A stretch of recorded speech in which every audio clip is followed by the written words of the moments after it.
दोस्तों, स्वागत है आपका मेरे YouTube चैनल इंग्लिश बाबू पर। और आज मैं फिर हाजिर हूँ आपके साथ एक नई स्टोरी लेकर।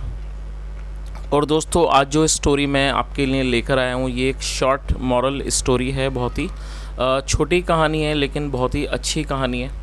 और दोस्तों, जो रीज़न है इस कहानी को लाने का वो ये है कि जो ये कहानी है, आज की इस कहानी में आपको ना सिर्फ ग्रामर का नए स्ट्रक्चर सीखने को मिलेंगे, उसके अलावा दोस्तों आज की जो स्टोरी है इसके अंदर आपको कई एडवांस लेवल के नए वर्ड मीनिंग सीखने को मिलेंगे। उनकी करेक्ट प्रोनाउंसिएशन के बारे में पता चलेगा और जो हमेशा की तरह जो इसका ट्रांसलेशन का प्रोसेस है उसे बिल्कुल ही डिटेल में कवर करेंगे, तो एक एक स्ट्रक्चर को आप बहुत आसानी से सीख पाएंगे। तो चलिए दोस्तों, आज की इस कहानी को हम शुरू करते हैं। और सबसे पहले कहानी का टाइटल देखते हैं। कहानी का टाइटल है करेज। दोस्तों, करेज एक नाउन है जिसका मतलब होता है साहस, हिम्मत। इसे करेज, ये एक नाउन है, आप इसको नोट कर सकते हैं।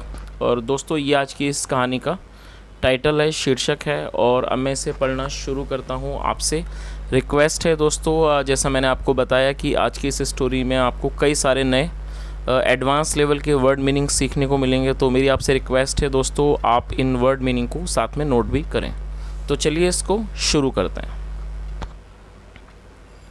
Once some country dogs were passing through a town. क्या मतलब हुआ दोस्तों? ये जो हमारा वाक्य है ये पास्ट कॉन्टीन्यूअस का वाक्य है। पास्ट कॉन्टीन्यूअस का मतलब होता है जब आप पास्ट में कोई ऐसा वाक्य बनाते हैं जहां आप ये दिखाते हैं कि पास्ट में कोई क्रिया चल रही थी। तो आप देखेंगे इस तरह के वाक्य, उनकी वाक्यों के टेल पर रहा था, रही थी जैसे शब्द आते हैं तो आप उन्हें आसानी से पहचान सकते हैं। ऐसा कोई भी वाक्य जो रहा था, रही थी, रहते पे ख़त्म हो, इस तरह का जो वाक्य है वो पास्ट कॉन्टीन्यूअस का वाक्य कहलाता है, जहाँ पर वॉज या वर का प्रयोग किया जाता है हेल्पिंग वर्ब के रूप में, जैसा यहाँ किया गया है। और साथ में वर्ब की फोर्थ फॉर्म लगाई जाती है। यदि हमारा सब्जेक्ट प्लूरल होगा, प्लूरल नाउन हो, तो वहाँ पर वर का प्रयोग किया जाएगा, वरना वहाँ पर वॉज का प्रयोग किया जाता है। तो इस लाइन का क्या अर्थ हुआ? वंस, एक बार, सम कंट्री डॉग्स। दोस्तों, कंट्री डॉग्स का मतलब होता है देसी कुत्ते। एक बार, कुछ, सम मतलब कुछ देसी कुत्ते, वर पासिंग थ्रू। पासिंग थ्रू का मतलब होता है कहीं से होकर गुजरना। वर पासिंग थ्रू मतलब होकर गुजर रहे थे। अ टाउन, एक शहर से। तो इस पूरी लाइन का क्या अर्थ हुआ? Once some country dogs were passing through a town, मतलब एक बार कुछ देसी कुत्ते एक शहर से होकर गुजर रहे थे। चलिए आगे देखिए। They were happily moving around when a large number of town dogs made a fierce attack on them। क्या मतलब हुआ? और दोस्तों, ये जो हमारा वाक्य है देवर हैप्पीली मूविंग अराउंड, ये भी हमारा पास्ट कॉन्टीन्यूअस का सेंटेंस है।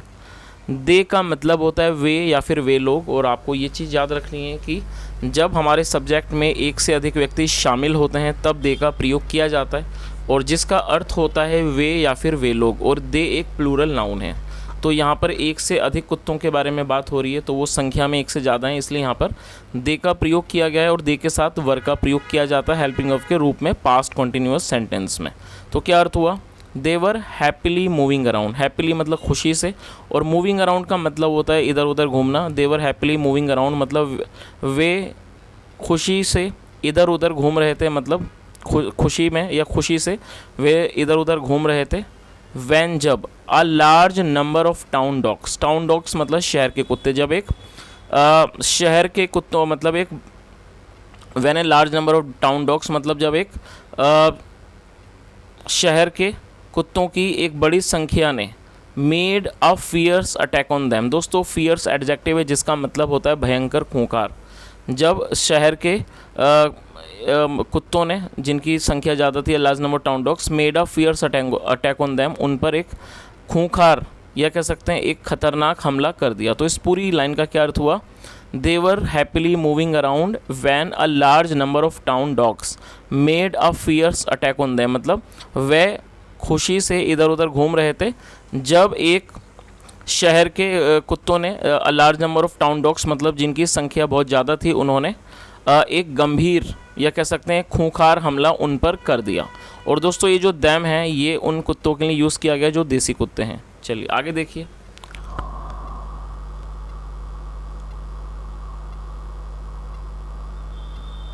The country dogs scampered off in terror with their tails between their hind legs. क्या मतलब हुआ दोस्तों? स्कैम्पर्ड का मतलब होता है घबरा जाना।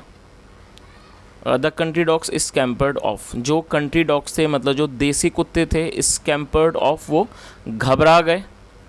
इन टेरर, इन टेरर मतलब कि भय से। टेरर का मतलब होता है दोस्तों, आप इसे नोट कर सकते हैं, टेरर एक नाउन है जिसका मतलब होता है आतंक या फिर भय। तो क्या अर्थ हुआ? The country dogs scampered off in terror, जो देसी कुत्ते थे वो उस आतंक से या कह सकते हैं उस भय से बहुत ज़्यादा घबरा गए।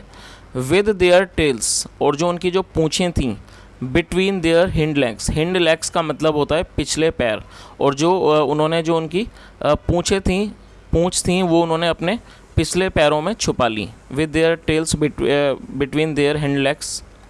आगे देखिए।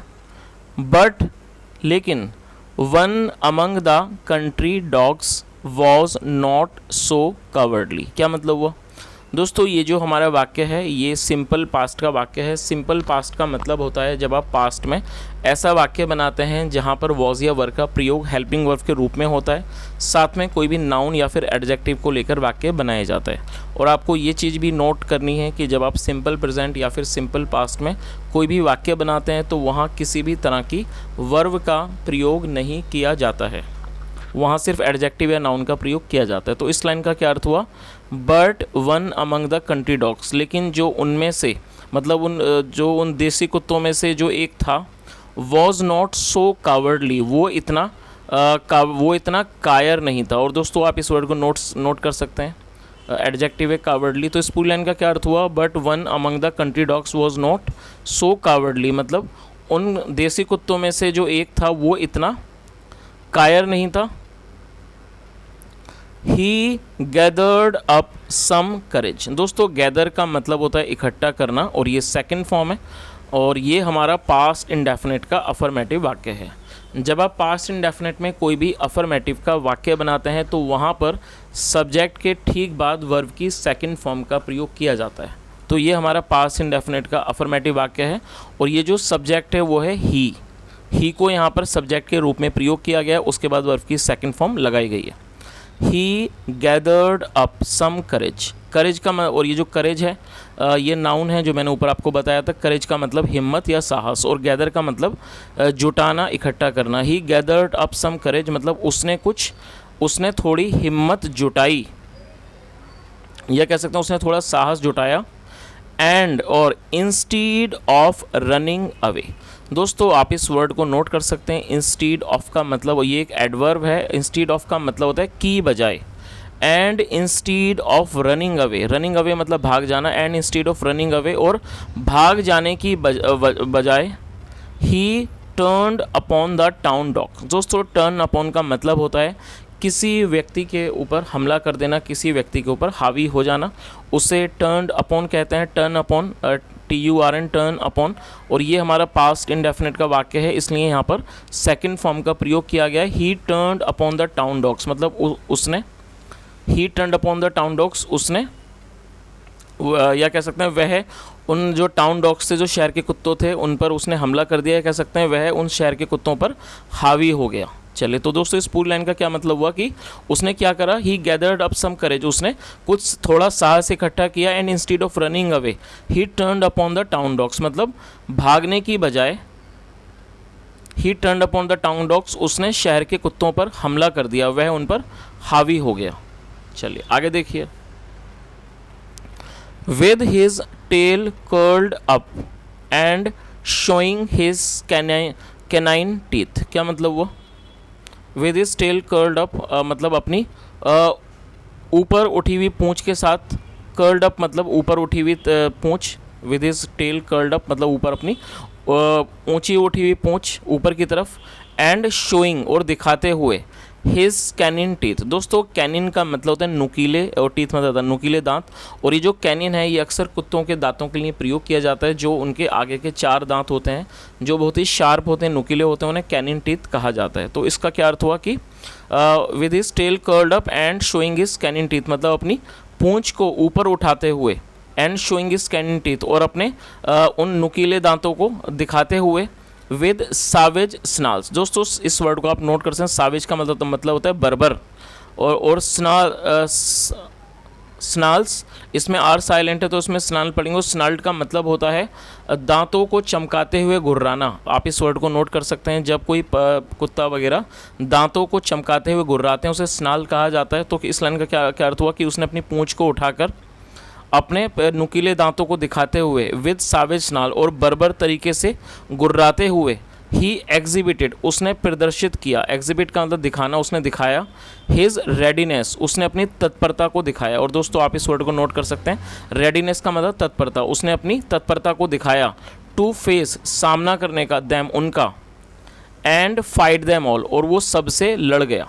चलिए तो दोस्तों कहानी आपको यहाँ तक समझ आई गई होगी कि जो कुत्ते थे, जो कि कंट्री डॉग्स थे, जो मतलब कि जो देसी कुत्ते थे, वो एक शहर से होकर गुजर रहे थे तभी वहाँ पर, और जब वो खुशी खुशी में घूम रहे थे तभी एक जो large number of town dogs थे, मतलब जो जिनकी काफ़ी बड़ी संख्या थी शहर के कुत्तों की, उन्होंने उन पर हमला कर दिया। और ये जो कंट्री डॉग्स थे, ये जो देसी कुत्ते थे, वो घबरा गए, मतलब कि डर से घबरा गए, और उन्होंने अपने जो उनकी पूंछ थी उन्होंने उनको छुपा लिया अपने पैरों के बीच में, पिछले पैरों के बीच में। लेकिन उनमें से एक ऐसा कुत्ता था जो कायर नहीं था। उसने थोड़ी हिम्मत जुटाई और वहाँ से भागने की बजाय वो उन कुत्तों पर हावी हो गया हमला करने के लिए। उसने अपनी पूंछ को उठाया और उसने अपने नुकीले दांतों को दिखाते हुए और एकदम बर्बर तरीके से गुर्राते हुए उसने अपनी जो उसकी जो तत्परता थी, जो उसकी तैयारी थी, जो उसकी तत्परता थी, उनका सामना करने की उसने उनको दिखाया और उनसे वो भिड़ गया। चलिए आगे देखिए।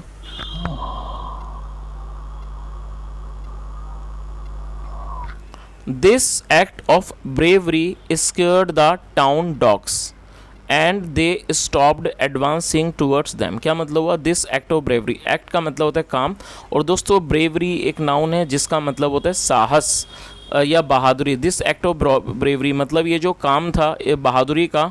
स्केयर्ड द टाउन डॉग्स, उसने उन टाउन डॉग्स को, शहर के कुत्तों को डरा दिया। एंड दे स्टॉप्ड, और वो रुक गए। एडवांसिंग, आगे बढ़ना, टूवर्ड्स दैम, उनकी ओर। तो दोस्तों आपको इस कहानी का, इस लाइन का पूरा मतलब समझ आ गया होगा कि ये जो एक्ट था, मतलब ये जो काम था बहादुरी का, इससे ये जो कुत्ते थे, शहर के कुत्ते, वो टाउन डॉग्स थे, वो एकदम घबरा गए। And they stopped advancing towards them, और उन्होंने उनकी तरफ आगे बढ़ना रोक दिया। एडवांस का मतलब होता है बढ़ना, और वो उनके आगे, उन्होंने उनकी तरफ आगे बढ़ना रोक दिया। चलिए आगे देखिए। But they kept gruelling. दोस्तों ग्रोल का मतलब होता है जो पशु गुर्राते हैं उन्हें ग्रोल कहा जाता है। और ये हमारा जो वाक्य है ये कैप्ट के साथ फोर्थ फॉर्म का प्रयोग किया गया है। क्या इस तरह के स्ट्रक्चर का यूज़ जब किया जाता है जब हम पास्ट में ये शो करते हैं कि पास्ट में कोई क्रिया बराबर होती रही। तो इस लाइन का क्या अर्थ हुआ? But they kept growling for some time, लेकिन कुछ समय तक वो गुर्राते रहे। वैन दे सॉ, जब उन्होंने देखा, दैट की देयर ग्रॉलिंग, जो उनकी गुर्राहट थी, जो उनका गुर्राना था, एंड देयर लार्ज नंबर, और जो उनकी बड़ी संख्या थी, also could not deter, also could not deter, वो भी नहीं रोक सके। डिटर का मतलब होता है किसी को रोकना, किसी की रोकथाम करना, वो भी उसको नहीं रोक सके। द करेजियस डॉग, उस करेजियस डॉग को मतलब उस हिम्मत वाले कुत्ते को वो नहीं रोक सके। स्टैंडिंग बिफोर दैम, जो उनके सामने खड़ा था। द टाउन डॉग्स, जो टाउन डॉग्स थे, जो शहर के कुत्ते थे। Began receding one by one, और दोस्तों रिसीड का मतलब होता है पीछे हटना। Began receding one by one, उन्होंने एक एक करके पीछे हटना शुरू कर दिया। चलिए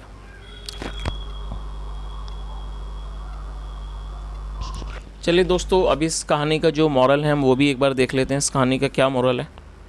it is only courage that saves you at the time of danger. क्या मतलब हुआ? इट इज़ ओनली करेज, मतलब वो सिर्फ साहस होता है, दैट सेव्स यू, जो आपको बचाता है, at the time of danger, खतरे के समय पर। तो इस पूरी लाइन का क्या अर्थ हुआ? इस कहानी का क्या मोरल है कि मतलब जो सिर्फ साहसी है, जो या कह सकते हैं बहादुरी ही है जो आपको खतरे के समय पर, किसी भी डेंजर में खतरे के समय पर आपको बचाता है।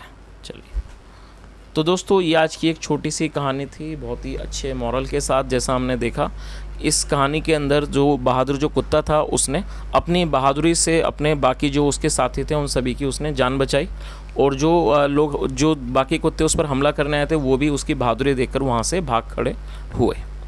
So friends, this was the story of today. I hope you really liked the story, and if you really liked the story, then please do like this video and subscribe the channel. And thank you so much for listening. Have a nice day and bye.